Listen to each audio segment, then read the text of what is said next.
The Affordable Care Act takes some significant steps toward full implementation over the next several months, and while most of the discussion has centered around helping people understand the transition, there is plenty for businesses to keep in mind as well. Healthcare will be a major topic at the second annual Utah Small Business Summit that's coming up September 10th at the Salt Palace. Blake Watkins is the Area Vice President for Gallagher Benefit Services. He has a list of the top 5 compliance traps businesses need to know. Blake, thanks for taking some time with us today. Yeah, it's good to be here, Marty. So the ACA, this bill is probably most famous for its heft, if anything, 2,000 plus pages. And when a business leader hears that, he knows there's a lot of regulation packed in there. So let's go through these traps 1 through 5 as you've laid them out. You say the first one is failing to plan. Why is that going to be such a problem? Well, you know, Marty, there's just a lot going on in a short amount of time. And businesses need to be aware of what's going on, what they need to plan for. Things like their waiting period, for example. With the new law, if you don't have a waiting period of 90 days or less, then you're out of compliance. And so, we recommend clients shorten that waiting period to 60 days, first of the month. That's just one example where if you're not staying on top of that stuff, you can put your plan at jeopardy. When we talk about being out of compliance, anytime there's regulation, there's usually penalty for failing to comply. So these penalties can rack up some big fees. Yeah, they can add up. And typically, even the general penalty within the bill is $100 per day. Mm-hmm. So if you add that up, and sometimes that's $100 per day per employee.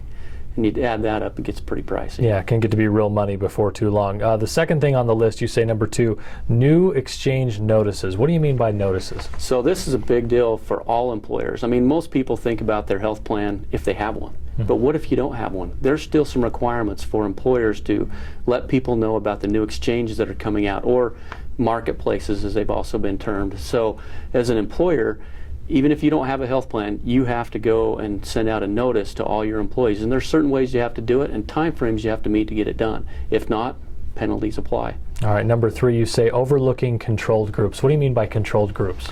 So one of the things that the bill talks about is a controlled group, as you mentioned. In that controlled group, you might have a business that has multiple entities. They may do things differently, but if you have common ownership within those, you may have to treat those businesses as the same. And if you get up toward 50 employees, then that may determine whether you're a large employer or a small employer. And if you're large, there are penalties if you don't have a health plan in place.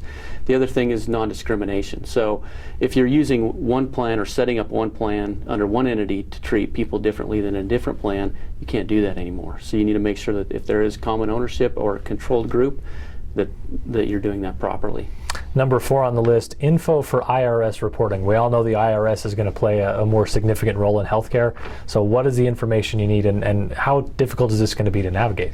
It's kind of cumbersome. I mean, it seems like there's more and more regulations every day that a business has to do to stay in compliance with whether it's the DOL, the IRS, all these different agencies. And so going forward, most businesses are going to have to report how many employees they had on their plan, what months they were on, their social security numbers, and the reason being is the government's going to track that information so that they can determine the subsidies that are available for other people.